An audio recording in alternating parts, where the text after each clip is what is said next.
Chapter 28 of The Discovery of New Worlds. The Discovery of New Worlds by M.B. Synge. Chapter 28 A Famous Voyage. The Prince, who Heaven inspired, to love of useful glory roused mankind, and in unbounded commerce mixed the world. Thomson. Perhaps of all the voyages made in the time of Prince Henry of Portugal, that of the Venetian voyager Cadamosto is the most famous, and we have an account of it in his own words.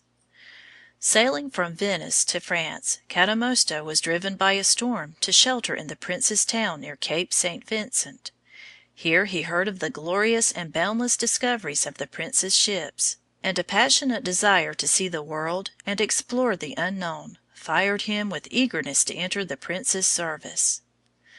No countryman of mine had ever tried the like, and my certainty of winning the highest honor and gain from such a venture made me offer myself, he tells us in his story.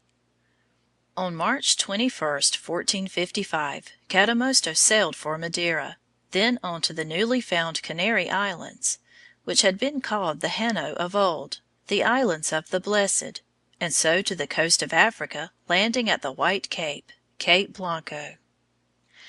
The natives of Cape Blanco are black as moles, but dress in white flowing robes, says the old traveler and chronicler, with a turban wound round the head.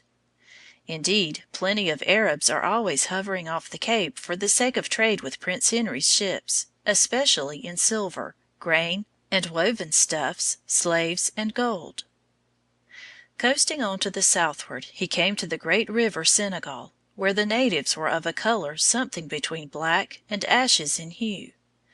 When first they had seen the ships from Portugal sailing along their coast, they had thought them to be birds coming from afar and cleaving the air with white wings.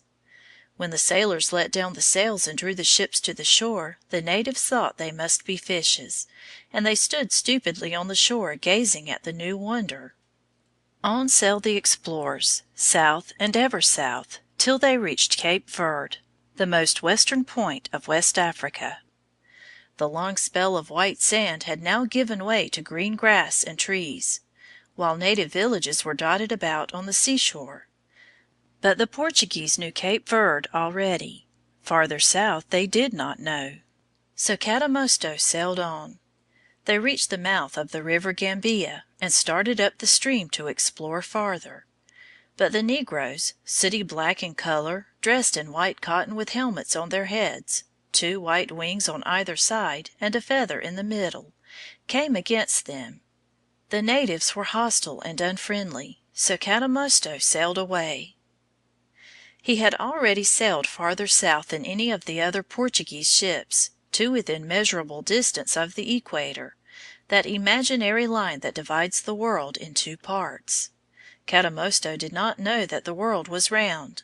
He therefore tells Prince Henry on his return, as a curious piece of information, that the pole star had sunk so low that it almost touched the sea, and that they had seen, in their cruise down the African coast, the brilliant group of stars, the Southern Cross, shining through the wonderful June nights. Cadamosto had done much, but the prince was not yet satisfied. In 1458 he planned a yet longer voyage, giving the command to his most faithful servant, Diego Gomez. His orders had been simple enough. He was just to sail as far as he could, farther and farther south. Would these explorers never find out what lay beyond the Sea of Darkness? Much had been learnt, but how much more remained to be learned?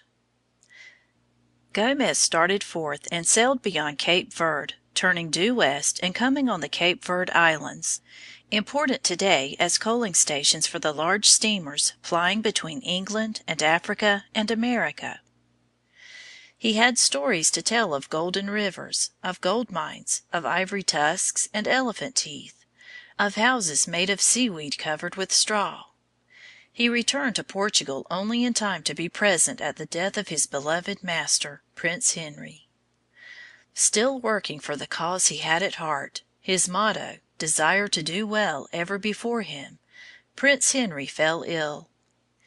In his own town, near Cape St. Vincent, he lay dying, within sound of the great Atlantic rollers, within sight of that vast sea of darkness he had failed to fathom. Perhaps he had done more than ever he dreamt.